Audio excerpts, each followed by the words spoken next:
আসসালামু আলাইকুম। তৃতীয় শ্রেণীর ইংলিশ টিউটোরিয়ালে আপনাকে আবারও স্বাগতম। আজকে আমরা আলোচনা করব ইউনিট 2 এর লিসন 4 নিয়ে কথা বলবো। রাইম।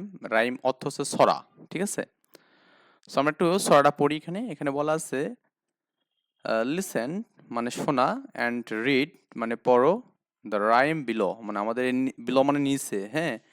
নিচে যে কবিতাটা আছে এটা আমাদের কি শুনতে বলছে এবং কি পড়তে বলছে। ওকে? শোনো এবং বলো নিচে ছড়াটি। এভাবে বললেও সমস্যা নেই। সো আমরা যে এক্সাক্ট মিনিংটা যদি দেখতে চাই তাহলে হবে এখানে যে নিচের কবিতাটি শোনো এবং পড়ো। ঠিক আছে? সো আমরা এখান থেকে কবিতাটা পড়বো। এখানে বলা আছে ইটস এ হ্যাপি হাউস। এটি একটি সুখী বাড়ি। সুখী বাড়ি বা সুখী পরিবার বলতে পারেন এখানে। আপনি যেভাবে ভালো বোধ করেন এখানে it's a happy house. Happy মানে হচ্ছে আমাদের এখানে সুখী। ওকে? হ্যাপি বোঝাবে। এই হ্যাপি মানে যে সুখী বোঝাবে। ঠিক আছে? তাহলে এটি একটি কি আমাদের এখানে সুখী বাড়ি। কি বাড়ি? সুখী বাড়ি। আচ্ছা। হ্যাপি মানে সুখী, হাউস মানে বাড়ি।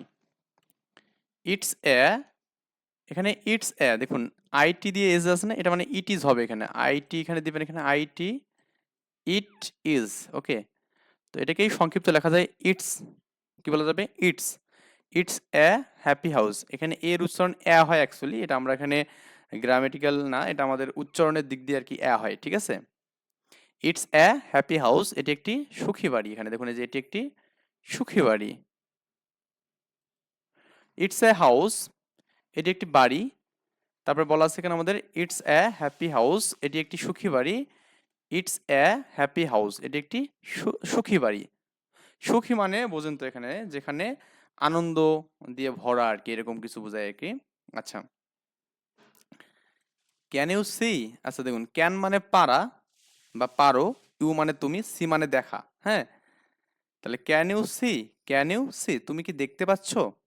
তুমি কি দেখতে পাচ্ছ? এটা মানে বাংলা মিনিংটা হবে এখানে তুমি কি দেখতে পাচ্ছ? তুমি কি দেখতে পাচ্ছ? Here is a window. Here, হেয়ারের পর কি আছে এখানে? হেয়ার মানে এখানে, বুঝছেন? এখানে হেয়ার ইজ হয় এখানে, বা এটাকে here's. Here's a window. Here's a window মানে একটি, এখানে একটি কি জানালা আছে। কি আছে? জানালা। এই যে here's a window. Here's a, here's a door মানে এখানে একটা দরজা আছে। এখানে এখানে একটা কি আছে? এখানে দরজা আছে। হেয়ার্স এ রুফ। রুফ মানে ছাদ, বুঝছেন? রুফ মানে কি ছাদ। তাহলে এখানে একটি কি আছে? ছাদ আছে এখানে। আচ্ছা। And here's A floor. এবং হেয়ার্স এ ফ্লোর মানে কি? ফ্লোর মানে কি বলুন তো? এখানে ফ্লোর মানে মেঝে বোঝায় এখানে। তাহলে এখানে একটি কি আছে? এখানে মেঝে আছে। কি আছে? মেঝে আছে। ক্লিয়ার? তো আই থিঙ্ক আমরা এই পর্যন্ত বুঝতে পারছি সবাই যে আমরা এখানে কি কি বললাম আর কি। ঠিক আছে? ইটস এ হাউস, এটি একটি বাড়ি। এটি একটি বাড়ি। দেখুন এটা মিনিংটা একটু খাতায় অবশ্যই লিখে নেবেন। ইটস এ হ্যাপি হাউস, এটি একটি সুখী বাড়ি। এই যে এটি একটি সুখী বাড়ি। আর বলছে এখানে ইটস এ হ্যাপি হাউস, এটি একটি সুখী বাড়ি। For you and me. For you and me, এখানে ফর জন্য, ইউ মানে তুমি বা তোমার বোঝায় এখানে, মি মানে আমার, তোমার এবং আমার জন্য। ওকে? ইউ ফর, ফর মানে কি? জন্য। বললাম কি এখানে ফর মানে হচ্ছে জন্য। এই যে ফর মানে হচ্ছে জন্য। ঠিক আছে? জন্য কি বলুন তো? এখানে ইউ অ্যান্ড মি, তোমার এবং আমার জন্য। ঠিক আছে? এই যে বাড়িটা এখানে বোঝাচ্ছে। যাই হোক, আই থিঙ্ক আমরা এটা বুঝতে পারছি এখানে। সো এরপরে আমরা যে বিষয়টা নিয়ে আলোচনা করবো এখানে সেটা হচ্ছে আপনার এখানে এই অংশটা। ঠিক আছে? তো মাঝে মাঝে পিসির সমস্যার কারণে অ্যাকচুয়ালি আমি করতে পারবো না। ড্র এ হাউস মানে আমাদের ড্র মানে কি? অঙ্কন করতে বলছে। এ হাউস একটা হাউস মানে একটা বাড়ি আর কি। ইন ইওর নোটবুক মানে তোমার নোটবুকে। ওকে? এখানে বলা আছে এখানে যে তোমার নোটবুকে একটি বাড়ির ছবি আঁকো বা ছবি আর্ট করতে বলছে এখানে, যে draw a house in your notebook. ঠিক আছে? নাও এখন কি করতে হবে? রিসাইট। রিসাইট করা মানে আবৃত্তি করা। দ্য রাইম এগিন এখানে। ওকে? মানে তোমার কবিতা আবার কি মানে কি করতে বলছে? আবৃত্তি করতে বলছে এখানে। এখন ছড়াটি আবার কি? আবৃত করো। বুঝছেন? আবার কি করতে বলছে? ছড়াটা আবৃত করতে বলছে এখানে। আপনি যে ছড়াটা পড়লেন আর কি। And point two is part of the house when you say that. Point two is part, is মানে প্রত্যেক পার্ট। এখানে কি বলছে? এখানে আবৃতের সময় বাড়ির যে অংশ তুমি বলবে প্রত্যেক অংশের দিক নির্দেশন করবে এখানে। ওকে? আবৃতের সময় এখানে একটু আমি পার্ট টু পার্ট করে দেখে নে। এখানে পয়েন্ট টু ইজ পার্ট মানে কি জানেন? আপনি হচ্ছে প্রত্যেকটা পার্ট অফ দ্য হাউস, এই বাড়িটার হোয়েন ইউ সে দ্যাট, যখন তুমি এটা বলবে তখন প্রত্যেকটা পাতকে আপনি কি করবেন, আইডেন্টিফাই করবেন এখানে বা এখানে দেখাবেন, বুঝছেন ব্যাপারটা? পয়েন্ট করে দেখাবে যে এটা এই জায়গাটা আর কি। মানে ধরেন আপনি এখানে ছাদ বললেন, দরজা বললেন, এই দরজা আমাদের এটা, জানালা এটা এখানে, তারপর এখানে যে ফ্লোর মেঝে এটা, ছাদ আছে ছাদ, ঠিক আছে? এই বিষয়গুলো আপনাকে একটু করতে বলছে, এই যেখানে বলছে। আচ্ছা আমি এখানে যদি আপনাকে বলি এখানে যে আমাদের এখানে উইন্ডো, দেখুন আমাদের এখানে এটা হচ্ছে উইন্ডো মানে জানালা, ঠিক আছে? আবার রুফ মানে হচ্ছে আমাদের ছাদ বা ছাউনি বোঝায়, যে এই অংশটা ছাউনি বা ছাদ, এইরকম একটা ঘর add করবেন। এই ডোর মানে হচ্ছে দরজা, ঠিক আছে? আর এখানে বলতে ফ্লোর বলতে পারেন এটাকে, এটা কি বলতে, ফ্লোর বলতে পারেন।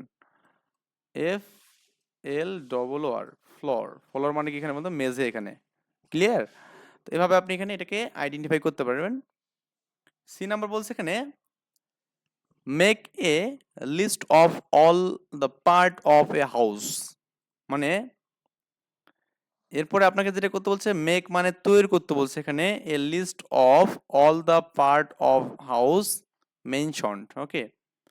এটা আলাদা, এখানে make a list of all the part of house in the rhyme, মানে আপনার এই কবিতার সমস্ত অংশকে, এখানে একই মতো বিষয় এখানে, যে আপনার এই কবিতাতে যে উল্লেখিত যে বাড়িটা আছে তার সব অংশ কি করতে বলছে এখানে বলুন তো, আপনার এখানে তালিকা করতে বলছে, এখানে কি করতে বলছে, তালিকা, মেনশন বলছে এখানে। আর এখানে মেনশন নেই আসলে, মানে মেনশন মানে কি অ্যাকচুয়ালি এক্স্যাক্টলি কোনটা কোন জিনিস সেটাকে এখানে করতে বলছে। Can you say, can you add some more parts, মানে এখানে কি কোনো কিছু মানে অ্যাড করতে হবে এখানে, ওই যে can you add some more parts, এখানে মানে আপনার তুমি কি আরো অংশ যোগ করতে পারবে, মানে এখানে বলছে আর কি, প্রশ্ন করছে এখানে। ক্যান ইউ অ্যাড, তুমি কি পারবে, সাম মোর পার্ট মানে অ্যাড কি মানে যোগ করতে পারবে, সাম মানে কি কিছু বা আরো অনেক বেশি পার্ট অংশ যোগ করতে পারবে কিনা, এখানে এটা বলছে আর কি, বুঝছেন?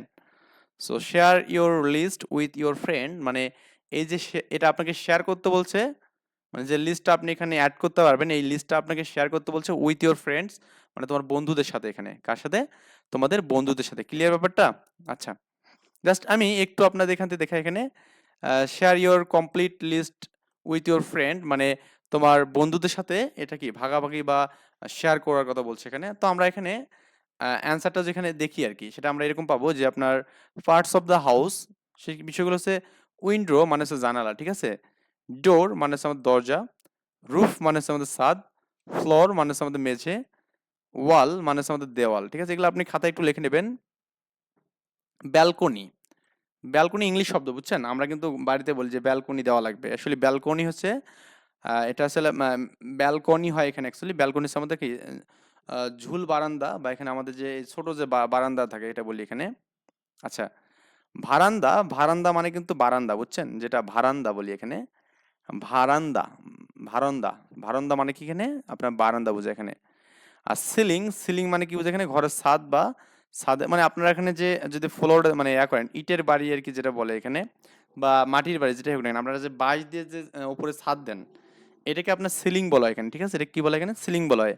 এবং বাহিরের ঘরের বাহিরে যে আমাদের এখানে আমরা গ্রামে যে ঘরগুলো দেখি মোটামুটি, এটা কিন্তু বারান্দা থাকে, তাই না? বা স্কুলগুলোতে একটা বারান্দা থাকে না, একটা দরজার আগে একটা জায়গা জায়গা, এটাকে বারান্দা বলা হয় এখানে, ঠিক আছে? আর ব্যালকনি হচ্ছে অ্যাকচুয়ালি বাসা বাড়িতে যে আমাদের দেখবেন যে ছোট ছোট মানে কিছু মানে একটু রাস্তার কোলে বা কোনো কিছু থাকার মতো একটা জায়গা বা হাঁটি বেড়ার মতো একটু জায়গা রাখা হয়, এটাকে ব্যালকনি বলা হয়। তবে কাইন্ড অফ ব্যালকনি এবং বারান্দা একই। গ্রামার ফোকাস বলছে এখানে যে ইটস, দেখুন ইটস মানে হচ্ছে আমাদের ইট ইজ, এটা বললাম আমি এখানে। হেয়ার্স মানে হচ্ছে আমাদের হেয়ার ইজ, হেয়ার্স মানে কি, হেয়ার ইজ। ইট মানে ইহা, ইজ মানে হয়, ইয়া হয়, হেয়ার মানে এখানে, ইজ মানে হয় এখানে, হয় এরকম টাইপের কিছু একটা অ্যান্সার হবে এখানে। আচ্ছা, এগুলো আমরা অলরেডি পড়লাম আর কি। হ্যাঁ, এখন প্রোনাউন আমরা এখানে ইউজ করছি, দেখুন প্রোনাউন বলতে এখানে নাউনের পরিবর্তে যেগুলো ইউজ হয়, যেমন রহিম, আপনি রহিমের পরিবর্তে যে বলেন যে ইউ, একবার রহিম বলার পরে যে ইউ বলেন, তাহলে এটা প্রোনাউন হবে এখানে। যেমন আমি রিয়ন নিজে, আমি যাই বলি আমি, মি মানে হচ্ছে আমাকে, তাহলে আমি এখানে প্রোনাউন। আমরা ইট দিয়ে বস্তু কোনো একটা কিছুর ক্ষেত্রে প্রোনাউন ইউজ করতে পারি ইট দিয়ে। হ্যাঁ, আমরা এখানে যদি বলি যে অ্যাপেলের কথা বলি এখানে, যে apple is a very tasted, না এটা অ্যাপেল টেস্টেড না, আমি এখানে বলতে পারি এখানে orange, orange is a tasted fruits. তাই আমি বললাম ইট ইজ ভেরি মানে এনার্জেটিক বলতে পারেন এখানে, বা কিছু বলতে, তাহলে আমরা ইট ইজ দিয়ে আমরা কি বস্তু কোনো কিছুকে উল্লেখ করতে পারি। ভোকাবুলারি মানে আমাদের এখানে যে অর্থবোধক যে বিষয়গুলো আছে, যেমন উইন্ডো, উইন্ডো মানে কিন্তু আমাদের কি বলুন তো এখানে জানালা। ডোর মানে হচ্ছে আমাদের কি দরজা, রুফ মানে ছাদ, ফ্লোর মানে হচ্ছে মেঝে, হাউস মানে কি আমাদের বাড়ি, আর হ্যাপি মানে কিন্তু কি খুশি বোঝায়। এখানে কি বোঝায়? খুশি। এখানে বুঝছেন ব্যাপারটা? উইন্ডো জানালা, ডোর দরজা, মানে যাক আমরা এগুলো পড়লাম অলরেডি, দরকার নেই এখন আর। সো এই আর কি বিষয় দিয়ে আমরা মোটামুটি এই বিষয়গুলো দেখলাম। আজকে আর কিছু দেখবো না, কারণ আমরা লিসন 5 এটা আমরা অন্যদিন আলোচনা করব। তো এই পর্যন্ত ভালো থাকবেন। আল্লাহ হাফেজ। আসসালামু আলাইকুম।